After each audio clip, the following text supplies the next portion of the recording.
Greetings from a rather sunny UK, slightly too sunny for first thing in the morning, so I can slightly not see my screen. So I'm just trying to share the slides, and it's just allowing me to do that 1 second.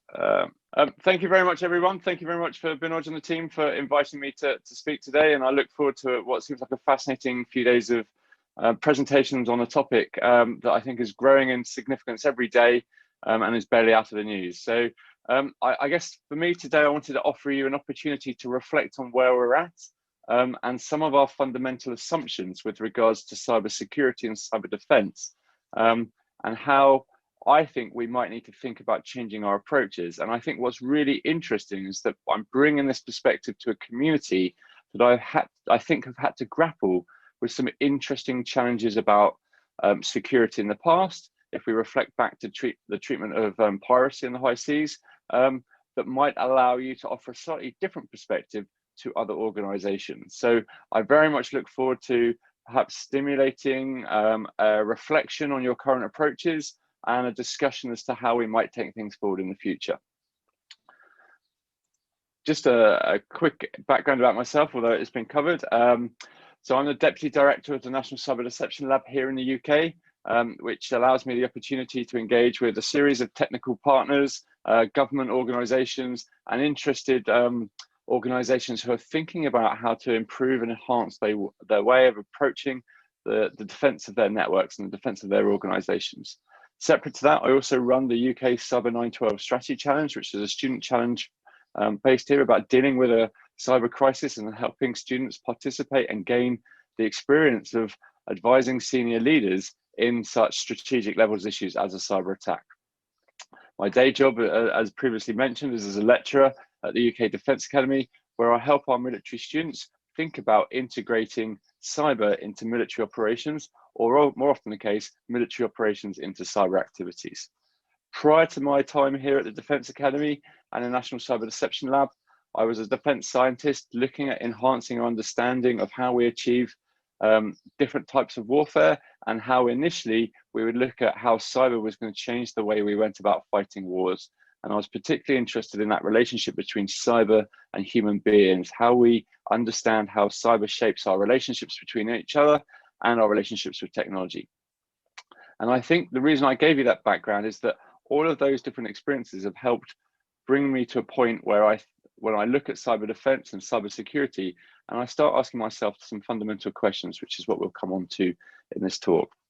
As a little bit of a caveat about this, these are very much my opinions. They're not representative of the Ministry of Defence in any way, or Cranfield University. So if you like it and enjoy it, remember my name.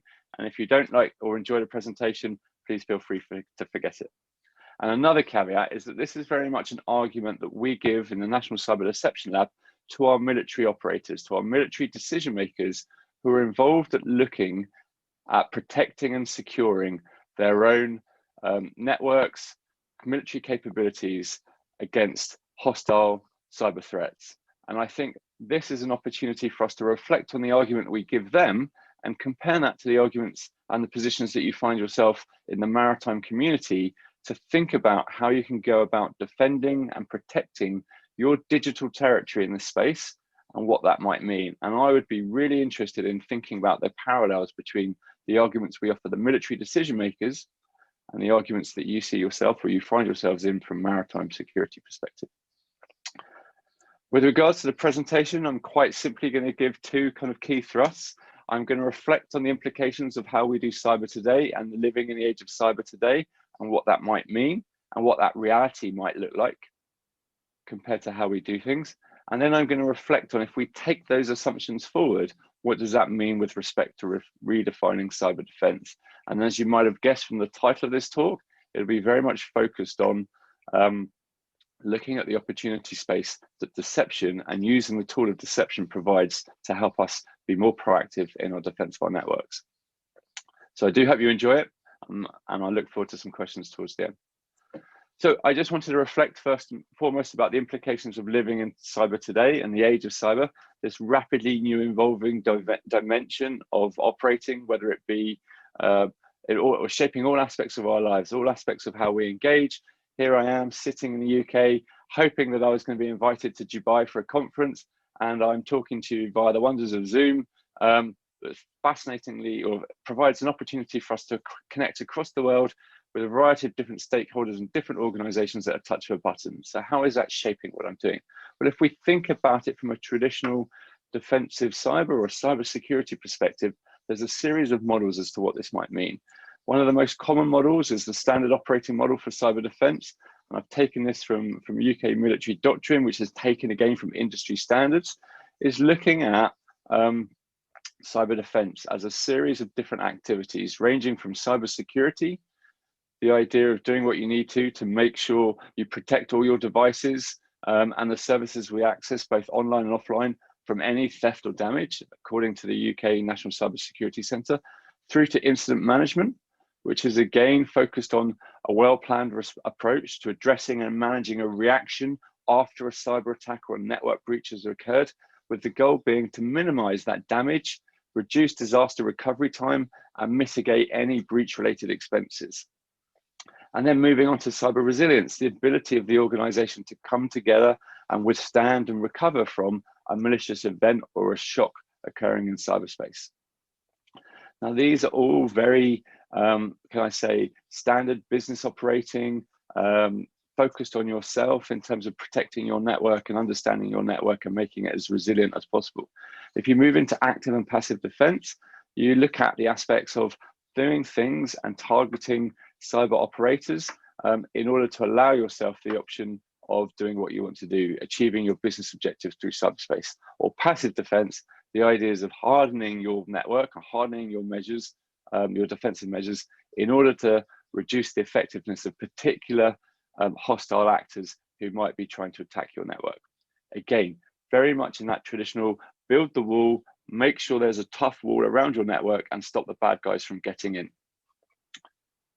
All of this is very much focused on this idea of a lock and key model. So the idea is once you build that wall up solid, the bad guys won't be able to get in, the attackers won't be able to get in, and you can carry on doing what you need to do. But this fundamentally comes down to a lock and key model to cybersecurity.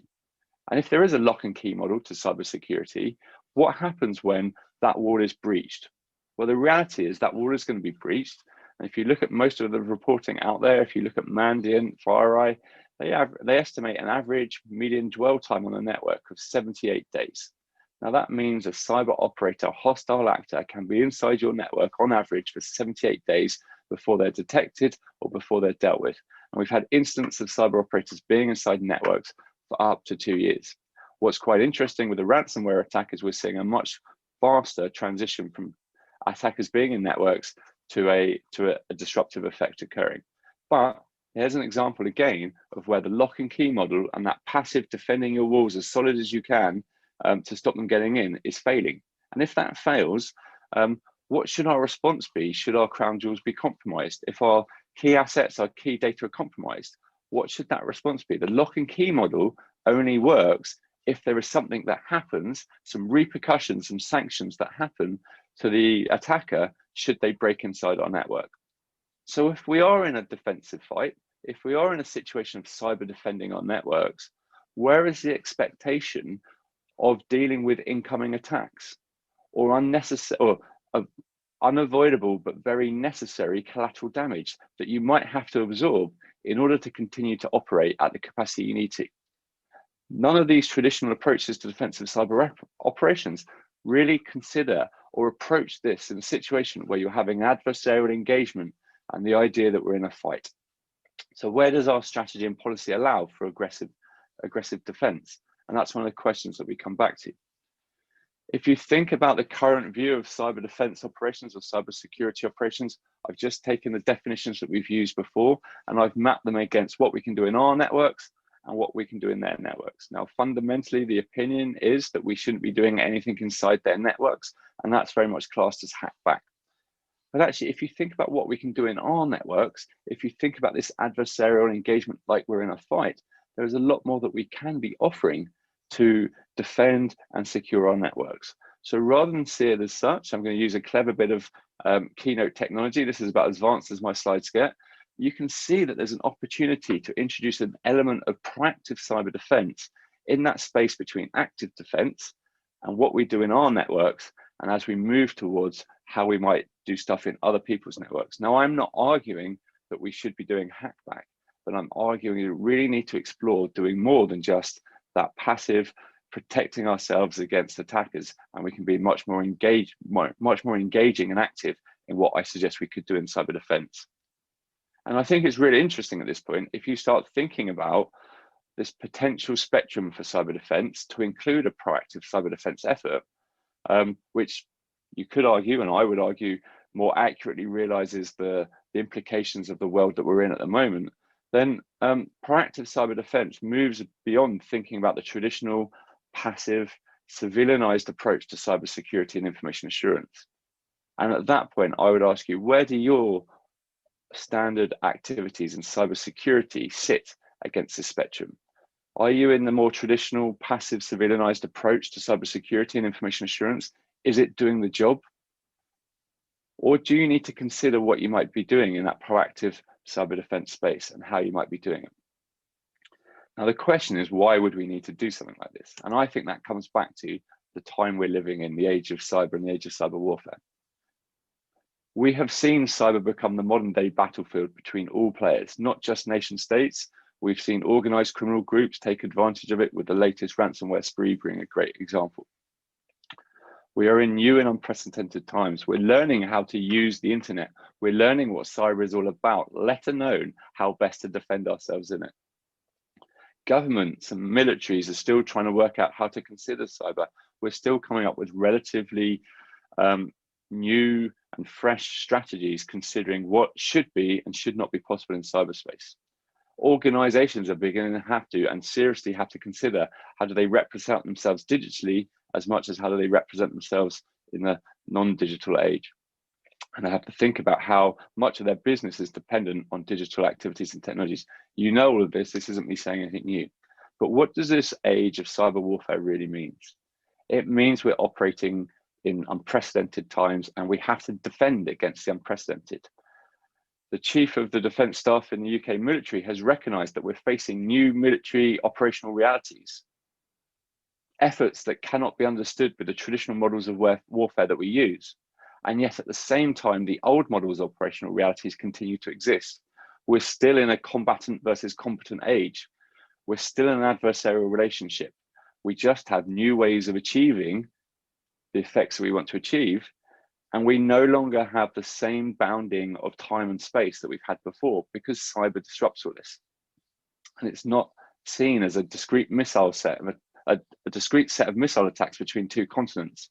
But I would argue this is much more of an intimate fight between digital proxies of the very combatants we're seeing. As I've mentioned, there's the reality of likely defeat in our home territory. There is no other form of warfare where it is standard that you would expect to have a medium dwell time of your adversary inside your protected networks for 78 days. Look at the incidence of Russian access with SolarWinds, or the Chinese access with Microsoft Exchange more recently, or some of the more traditional cyber attacks where we have seen cyber attackers operating inside our networks unrestrictedly for a very long period of time. So the question is, have we already lost our next battle for our home territory? Have we already lost our next battle for national survival before even a shot has been fired when it comes to cyberspace? And if we have already lost that battle, and we've lost that battle for our home territory of our information networks, if our systems are overrun and our supply chains are compromised, and we have no rear area from which we can control our digitally dependent capabilities, this is us fighting an enemy-occupied home territory. What does this mean for our concept of operations for warfare when we are overrun by the enemy already? What it means is we need to think about our rules of warfare, our rules of combat, and how we approach the cost-benefit decision-making that we do. We have to face the costs and the reality that there will be sacrifices required in order to attempt to defend our network, in order to attempt to fight back and defend ourselves from within our own home territory. So cyber defense of our military networks needs to have a degree more militarization to it. We need to consider the military decision-making that goes on when thinking about traditional warfare. At the moment, military cyber defense is currently and understandably dominated by passive civilian principles of security, and often dominated by contractors and and people with a civilian mindset who haven't had to face the difficult decisions that you have to in warfare about putting yourself into harm's way, taking collateral damage, and continuing to achieve your goals. And when you have to weigh that up. Traditionally, when we have a lock and a key approach to security or to securing the things that we find value, when violations to those locks occur, they are met with a response, they are met with a sanction. And traditionally, when we look to do that sanction, we turn to the military. Our society is based on the fact that we hand over some responsibilities to our nation states and our nation states military forces to protect us, that back us up at this right to be secure. So it's the armed forces that have that responsibility for that fight. Does that still apply in cyberspace? The military are the only organization who profoundly understand the use of aggression and violence within combat. They are the only formal legitimate authority we have to use force, and yet they're built to wield that lethal capacity and have the moral courage to take the action that might kill our enemies is something that we defer away from when it comes to cyberspace. Yet we trust them to make those difficult decisions to defend our society elsewhere and our values. So who should be doing that when it comes to cyber? I think if we start looking at military defense of our cyber networks, we have to start thinking in a different cost-benefit analysis. And I think the maritime security industry has some very interesting challenges or experience of similar challenges. As I say, the obvious one for me is thinking about dealing with piracy on the high seas. But I think if you think about how we would need to defend against the unprecedented and how we would enable our digital warfighters to aggressively defend our home territory, you have to think about some military comparisons of this new age of warfare and some parallels that we might be able to find. Now, often when you talk about deception, there's a couple of good examples of deception in military examples that people often turn to. I'm going to turn to a slightly different example, but I'm going to refer back to World War II, and I'm going to talk about this chap. This chap, Colonel Gubbins, later became Brigadier Gubbins, was tasked by Churchill in 1940 to prepare to defend against an existential threat of the Nazi invasion in the UK. Churchill recognised we needed to take action to defend the UK as the rest of Europe had fallen quite quickly to the advancing Nazi blitzkrieg military. Now, this chap, Colonel Gubbins, wasn't a specialist in building fortifications, nor was he known for and had experience in directing large-scale battle formations. But at the time, this was a war of national survival. The unprecedented and new tactics of the Nazi blitzkrieg were so effective that the mainland Europe's defences had been next to useless. So for the UK to be successful, it had to do its defence differently. National survival, or the survival of the organisation, required an unorthodox plan to stave off complete defeat. Gubbins was an expert in guerrilla warfare, and he oversaw the establishment of auxiliary units dotted all around the south coast of the UK, made up of irregular fighters drawn from the local community who didn't participate in the conventional defences of towns and villages, but their role began when those traditional defences had been overrun already. The auxiliary units had a responsibility to inflict maximum mayhem and disruption over a brief but intensely violent period. Their service was expected to be highly dangerous, and they had a projected life expectancy of just 12 days. That's the cost-benefit analysis that the UK decided to apply in order to ensure its national survival at a time of great need. I think this plan of national survival has considerable overlaps with where we are in today's cyber-enabled conflict. Gubbins, at the heart of the guerrilla warfare campaign, recognised he had to focus on his attack of the adversary in a different way. He recognised the need to attack the adversary in terms of their physical and psychological dimensions.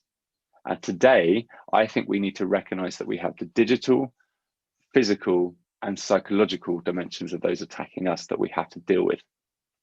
And this is where I think we can readdress and redefine how we do cyber defense.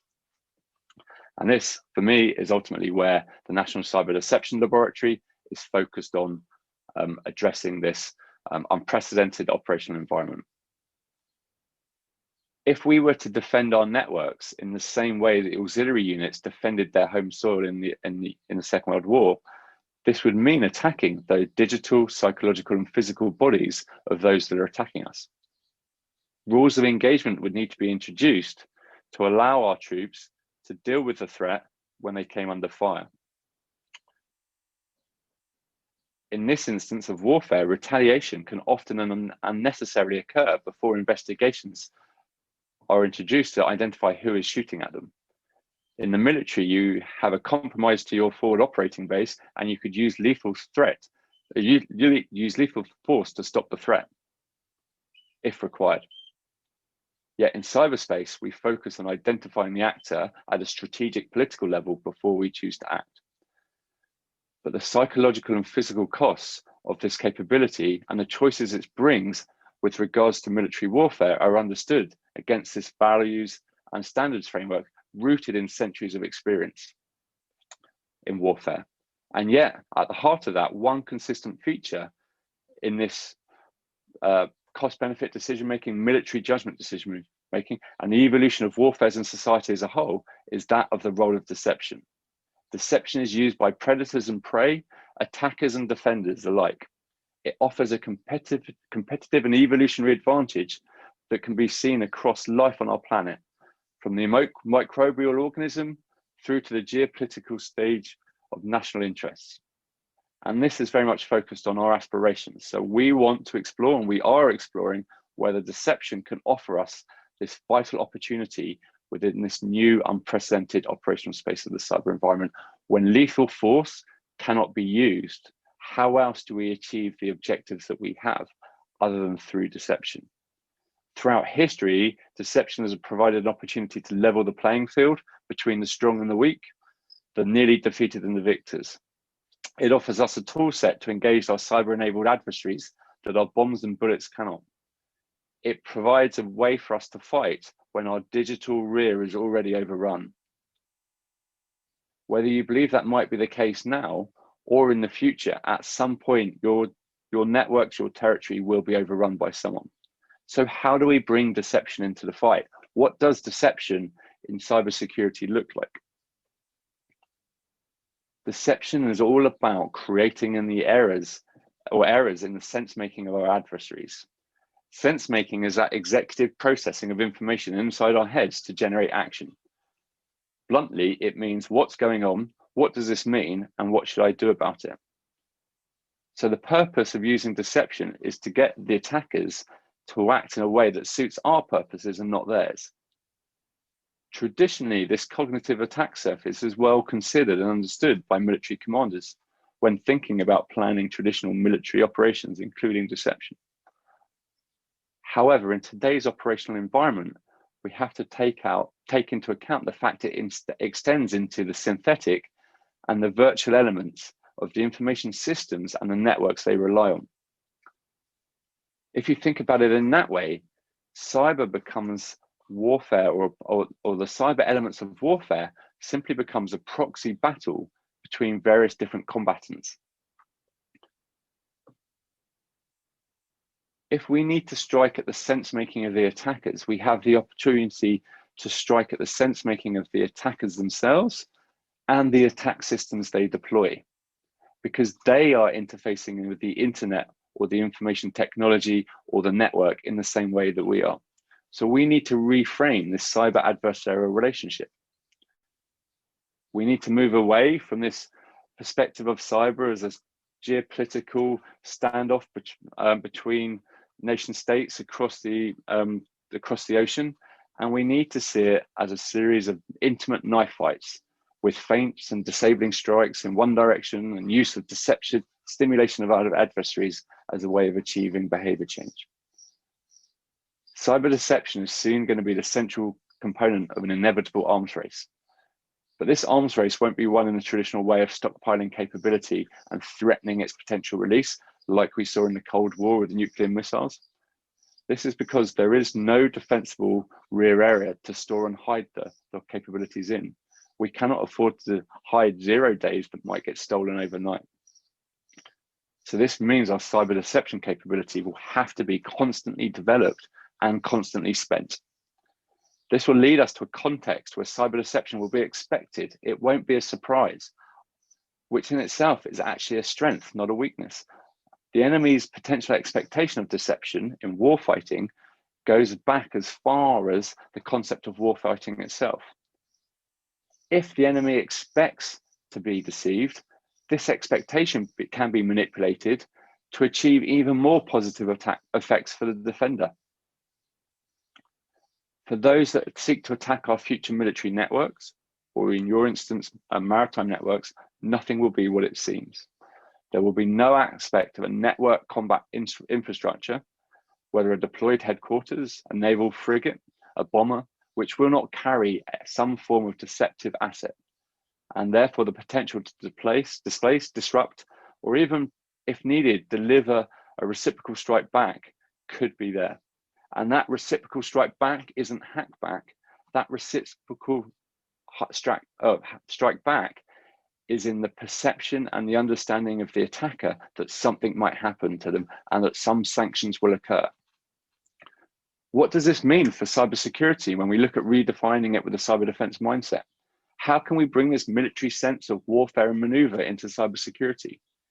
This then all becomes about a tactical application of deterrence, where we acknowledge that deterrence rests on the decision-making processes of the attacker doing the attack, not the organization coordinating and tasking the attack. It relies on their perceptions of the situation, their understanding of what is going on, their beliefs, and not necessarily the technology that is at hand.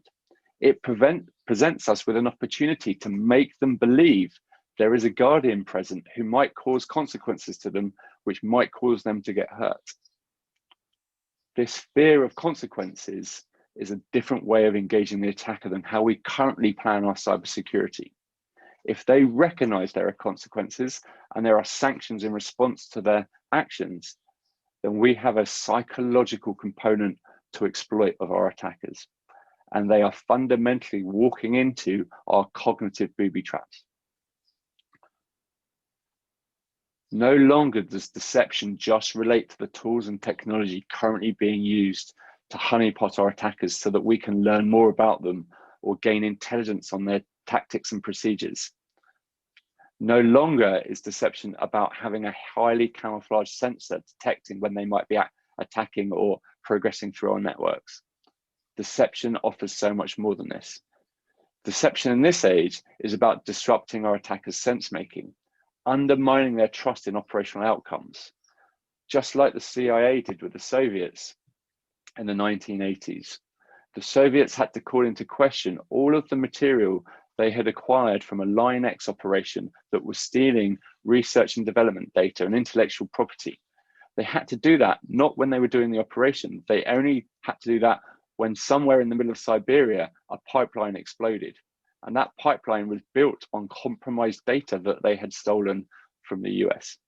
So the very fact that they were stealing the information and that meant that they were not able to necessarily check all of the material they were collecting. They were assuming it was accurate and real. They had no way of validating that information.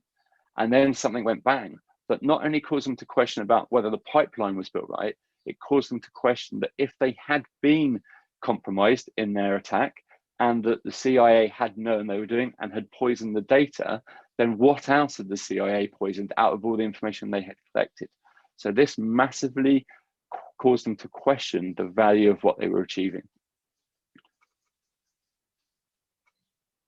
We could use our techniques that have been used in terms of deception offensively in cyberspace before, but we could use them for the defense of our networks. We can cause our attackers to question the very tools they're using, or better still, believe the tools they're using relay false information about our networks.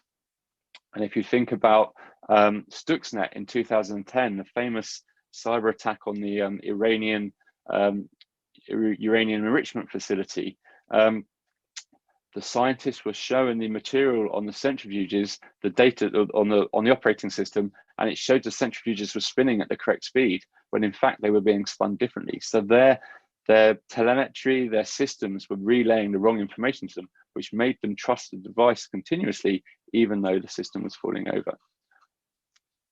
And finally, we could think about techniques employed to disrupt terrorist organizations, or the effective working between groups to get them to doubt each other or question their capabilities or their own decision-making.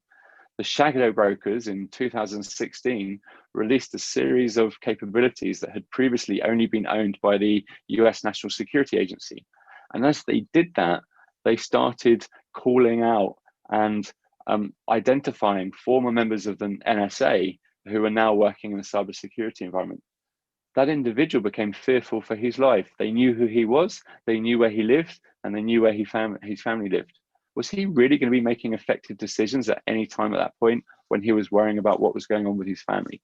Probably not. But again, all of these examples of cyber booby traps are about them making the attackers fearful of the consequences. And our current models to cybersecurity, I would argue, do not consider this psychological component. Do not consider the fact that we have a psychological dimension to exploit when planning our defense.